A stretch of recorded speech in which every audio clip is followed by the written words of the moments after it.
kasih teman-teman. Berdasarkan paparan proyeksi 3 bulan, cukuplah membuat saya senang.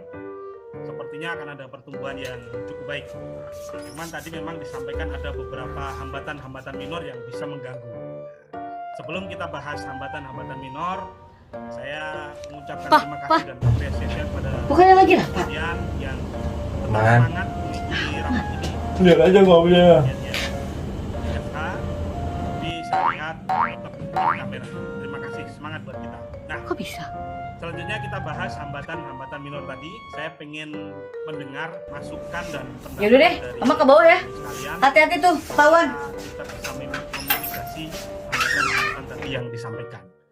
Tanggapan pertama dari Pak Andi. Silahkan tanggapannya Pak Andi. Halo, Pak Andi, bisa dengar suara saya? Pak Andi, apakah ada kendala jaringan? Dari tadi Anda manggut-manggut aja, dengar nggak suara saya? Pak Andi, tolong jawab saya. Coba operator fokus kameranya ke Pak Andi. Loh. Pak Andinya kok jadi 2? Besok pagi ke ruangan saya.